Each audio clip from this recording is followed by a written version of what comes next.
예, 박범계 의원입니다. 예, 질문을 안 하려고 그랬는데 해야 되겠군요. 예, 행정처장님, 전직 대통령이라는 신분이 있죠, 우리 법상에. 그렇죠? 전직 대통령 예우에 관한 법률이 있습니다. 예, 예. 신분이 있습니다. 예. 전직 대통령이라고 그래가지고 헌법이나 법률에 성역이 있을 수 있겠습니까? 그것은 만회라고 생각합니다. 그렇지 않습니다. 이명박 전 대통령이 방금 전에 22일 내일 모레 예정되어 있는 서울중앙지법 영장실질심사에 출석하지 않겠다라고 밝혔습니다. 검찰에서 다 밝혔다, 이것이 이유랍니다. 검찰에서 다 밝힌 것이 아니라 검찰에서 다 부인을 했죠. 국민에 대한 도리와 예의가 아니라고 생각합니다. 최소한의 전직 대통령으로서 국민에 대한 도리와 예의를 생각했다라면 영장 전담 판사가 재판하는 그 법정에 가서 본인이 혹 억울하다고 하니 그것을 당당히 밝히는 것이 저는 마땅하다고 생각합니다. 어떻게 생각하세요? 예. 기본적으로는 개인이 선택할 문제라고 할 수 있겠습니다만은 이 자리에서 말씀드리면 적절하지 않다고 생각합니다. 지금 이 이명박 전 대통령에게 검찰이 두고 있는 혐의는 10수가지가 넘습니다. 대체로 한 4개의 카테고리로 분류될 수 있는데요.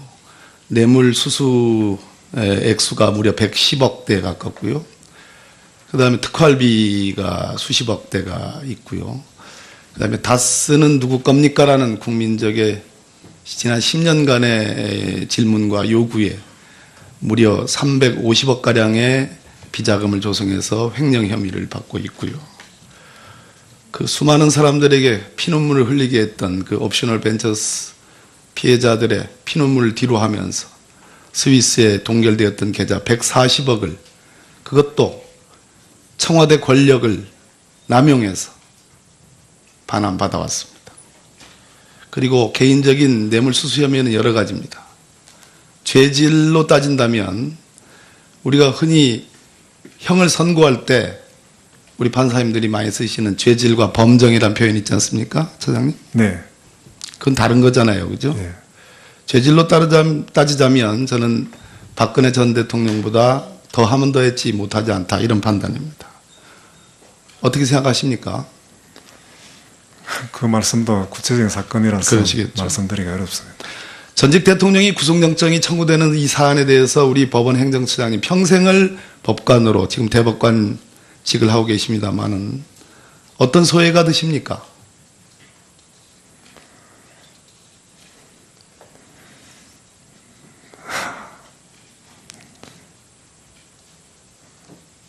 이런 일이 없어야 한다고 생각합니다.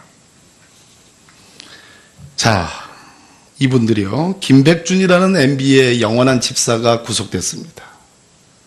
증거인멸의 혐의가 있다는 거지, 우려가. 김희중이라는 MB의 제1부속실장이 구속됐습니다. 증거인멸의 우려가 있다는 겁니다. 김진모, 우리 법조인들 다 아는 사람입니다. 저 뒤에 계시는 국실장님들도 다 아시는 사람입니다. 검사장을 했던 사람입니다. 예, 김진모 검사장도 증거인멸의 우려가 있다고 구속됐습니다. 이영배라고, 예, 금강이라는 대표의 회사입니다. 회사 대표입니다. 금강이라는 회사의 대표입니다. 역시 다스와 관련돼서 구속됐습니다. 이병모라고, MB는 청계재단으로 상징되는데 그 청계재단 사무국장입니다. 역시 구속됐습니다.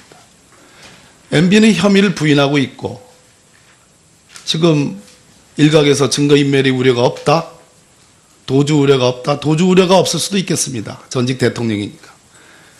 그러나 전직 대통령으로서, 아니 현직 대통령으로서 임기 내내 오로지 돈과, 오로지 가족들의 돈과 자신들의 돈을 위해서, 돈을 위한, 돈에 의한, 돈의 대통령으로 군림한 임기 5년이 범죄와 비리로 점철된 우리 국민이 가입지 않습니까?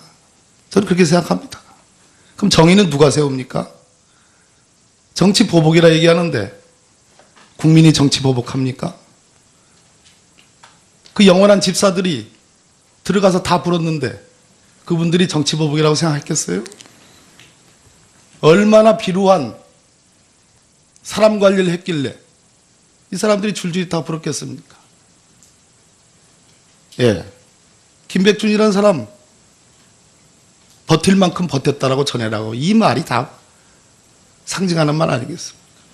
자, 그것도 모자라 본인의 혐의를 부인하는 정도에서가 끝나는 것이 아니고 자기에게 겨뤄진 혐의를 이 사람들에게 다 책임을 전가하고 있습니다. 그럼 MB는 불구속되고 소위 도주 및 증거인멸의 우려가 없다고 불구속되고 이미 구속된 MB의 혐의와 관련된 그 조각들, 편린들, 김백준, 김희중, 김진모, 이영배, 이병모, 이 사람들은 이미 구속됐습니다. 전직 대통령이라고 불구속하라는 이 주장이야말로 저는 선동이라고 생각합니다. 이 땅에서 정의를 찾지 말라고 요구하는 것과 다를 바 없다고 생각합니다. 이 사람들은 무슨 죄예요? 김백준은 무슨 죄예요? 김희중은 무슨 죄예요? 자기 깜빵 와가지고 자기 마누라 자살한 죄밖에 없습니다. 김진모는 무슨 죄예요? 김진모가 사법고시 합격해가지고 검사하고 검사장 됐는데 이 죄를 하기 위해서, 이 죄를 짓기 위해서 검사장 된 건 아니었습니까? MB의 비서관이 됐기 때문에 5천만 원 그 관봉 가지고 나와가지고 입막음 하려다가 구속됐어요. 누굴 위해서? MB를 위해서. 그런 MB를 불구속하자 전직 대통령이라는 이유로 이것은 법정에서 정의를 구하지 말라라는 모 시인의 일갈과 다를 바 없다고 생각합니다. 끝까지 대한민국 법정을 모독하고 대한민국 국민들을 우롱하고 있는 이 MB에 대해 저는 정말로 참을 수 없는 인간의 가벼움과 그 비루함에 제가 전할 수 있는 모든 경멸을 보냅니다. 뭐 특별한 질문은 아닙니다. 예. 네, 박봉계 의원님 수고하셨습니다. 다음 존경하는 권은희 위원님 질의하시겠습니다.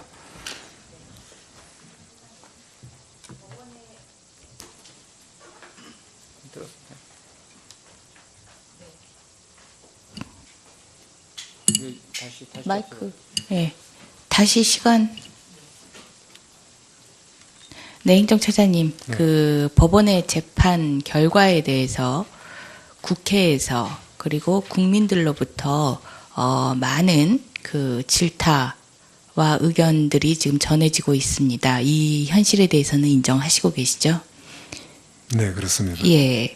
근데 법원 행정처장님이나 법원의 입장으로서는 구체적인 사건에 답변을 드리기는 부적절합니다라고 할 수밖에 없는 게 그게 또 사법부의 현실이고요. 네, 그렇습니다. 예. 그런데 그럼에도 불구하고 문제점이 있는 것은 법원의 법 적용과 국민의 법 상식, 법 감정이 간극이 크다라는 사실은 확인할 수가 있으실 겁니다. 그렇지 않습니까? 네, 많이 듣고 있습니다. 예, 그 재판 결과의 당 부당을 떠나서 간극이 크다라는 현실은 인정하실 것이고 그런 간극을 줄이기 위한 노력이 필요하다라고 생각을 하고 그런 간극을 줄이는 방법으로서의 국민 참여 재판에 대한 제도 운영에 대한 개선점은 잘 착안을 하셨다라고 보는데요. 이 국민 참여 재판이 지금 현재 피고인의 신청에 의해서만 동의에 의해서만 운영되고 있는 그런 한계가 있습니다. 예, 하지만 객관적으로 법 적용과 국민의 법 감정과의 이 간극이 노정될 수밖에 없는 그런 사안, 법 현실과 법 적용의 간극이 나타날 수밖에 없는 그런 사안들에 대해서도 국민 참여 재판이 확대될 필요성이 법원의 입장에서도 필요하고 이 사법 시스템의 국민의 입장에서도 필요하고 이럴 것 같은데 이와 관련해서 일부 강제적인 요소를 도입을 하신다고 하셨어요. 네. 예, 이 강제적인 요소에 도입을 하는 재판의 성격을 어떻게 규정할 것인지도 아주 쉽지 않을 거라고 보이는데 일부 강제적인 요소에 대해서 조금 검토하고 있는 내용을 좀 잠깐 말씀을 해주시죠. 예, 고의에 의한 중범이라든지 또 국민의 그 여러 가지 관심과 또 국민의 그 생활에 미치는 영향이 큰 범죄라든지 그런 것을 일단 대상으로 할 수 있다고 생각합니다. 네. 국민들의 관심이 큰 것을 가지고 기준으로 하는 것도 의미가 있고, 그리고 또 지금 그 검찰에 그 신청권을 주는 방향에 대해서는 어떻게 생각을 하십니까? 예, 검찰에도 그런 것도 얼마든지 논의장에 내놓을 수 있다고 생각합니다. 예. 지금 현재 그 법원의 법 적용과 국민들 간의 법 상식, 법 감정의 그 큰 그 간격을 줄이기 위한 노력으로 이 참여재판에 대해서 그 신청권을 확대하고, 예, 필요하다면 직권으로 진행할 수 있는 방안에 대해서 사법특위에서 좀 더 적극적으로 논의할 필요가 있어 보입니다. 네. 예. 그리고 지금 법원의 그 운영과 관련해서 지속적으로 문제 제기가 되고 있는 부분이 이제 국선 전담 변호사 제도인데요. 알고 계시죠? 네, 그렇습니다. 예. 국선 전담 변호사가 지금 비중이 많이 커졌습니다. 17년에는 32%의 국선 변호사의 비중이 되었고요. 그 중에서도 39.3%가 국선 전담 변호사의 비중을 차지하고 있습니다. 그 재판의 비중에서도 그런데 국선 전담 변호사를 하고자 하는 사람들의 입장에서도 봤을 때 경쟁률이 1.9대 1에서 지금 9대 1, 8대 1까지 이렇게 높아져 있는 상황입니다. 수요자와 공급자 모두 아주 관심이 높은 그런 영역인데요. 그럼에도 불구하고 한계점이 노정이 되어 있는데 지금 전국의 모든 법원에 배치되어 활동 중인 건 아니죠. 전국의 모든 법원에 다 배치되어 있는 걸 알고 있습니다. 예, 지금 현재 그 24개 지원에는 국선 전담 변호사가 배치되지 않는 것으로 확인이 되고 있고, 그리고 이 국선 전담 변호인과 관련해서 지속적으로 지금 문제가 되고 있는 게 독립성의 문제. 예, 지금 재판은 법원은 심판자의 역할을 하고 당사자인 검찰과 피고인 측, 그러니까 변호인, 예, 이렇게 양 당사자가 재판을 이제 진행해 가는 그런 구조인데, 이런 변호인과 관련해서 변호인의 채용, 관리, 평가 이 부분을 전부 법원에서 지금 관리를 하고 있습니다. 그래서 재판의 양 당사자의 한 축을 법원이 완전히 관리하게 되는 부분 때문에 재판의 독립성 문제가 끊임없이 대두가 되고 있습니다. 그리고 실제 운영과 관련해서 국선전담 변호인 신규 선발에서 재판연구원 출신이 전체 선발 인원 중 42%를 차지한다라는 검토 보고서에 지적이 나올 만큼 실제적으로 이런 그 문제의식이 그 현실화되고 있는 상황인데요. 이와 관련해서 지금 그 행정처장님이 오늘 이게 보고와 관련해서 전담 변호사의 독립성을 확대하고 투명성을 제고하겠다라는 여러 방안을 제시를 해주셨는데, 이 여러 방안이 여전히 법원의 그 관리와 운용의 틀 안에서 이 제도 개선을 하겠다라는 그런 한계점이 있습니다. 여전히 근본적인 독립성을 확보하지 못하는 방안인데요. 이와 관련해서 전향적으로 그 국선 변호인 제도의 독립성을 확보해야 될 필요성이 있다라고 느끼지 않으십니까? 네, 그 국선 변호인의 그 독립성에 대해서는 여러 가지 점에서 그 검토할 부분이 있고 또 우려할 부분도 있다고 생각합니다. 그 점을 없애기 위해서 법원에서도 다양한 방법으로 그 독립성을 보장하기 위한 그런 조치를 강구할 예정으로 있습니다. 재판의 3개 축인데 변호인, 검찰, 법원 이 3개 축인데 이 3개 축 중에 하나의 축을 법원에서 완전히 흡수해서 채용하고 관리하고 평가하는 이 시스템은 어떻게 법원에서 그 제도 개선을 하더라도 이 축을 분리시켜 주지 않는 한은 재판의 독립성의 구조적인 결함과 좀 더 적극적인 방향으로 축을 제대로 독립시키는 방향으로 논의를 할 필요가 있다라고 느껴집니다. 네, 법원에서도 그 점은 여러 가지 점에서 검토하고 있고 우리가 법원이 행정부에 속해 있더라도 독립성을 가지는 경우가 있는 것과 마찬가지로 국선 전담 변호사가 법원에서 관리하고 있다 하더라도 독립성을 유지할 수 있는 방향은 충분히 있다고 생각합니다. 예, 권은희 의원님 수고하셨습니다. 다음 존경하는 적인 뇌물수수 혐의는 여러 가지입니다.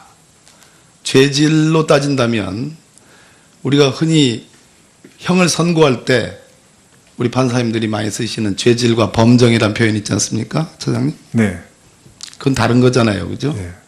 죄질로 따지자면 저는 박근혜 전 대통령보다 더 하면 더 했지 못하지 않다. 이런 판단입니다.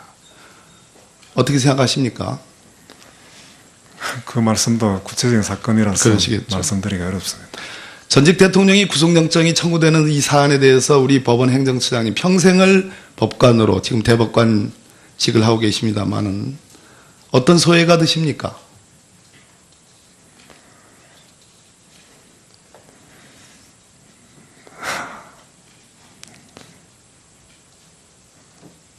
이런 일이 없어야 한다고 생각합니다. 자, 이분들이요. 김백준이라는 MB의 영원한 집사가 구속됐습니다. 증거인멸의 혐의가 있다는 거죠, 우려가. 김희중이라는 MB의 제1부속실장이 구속됐습니다. 증거인멸의 저는 그렇게 생각합니다. 그럼 정의는 누가 세웁니까?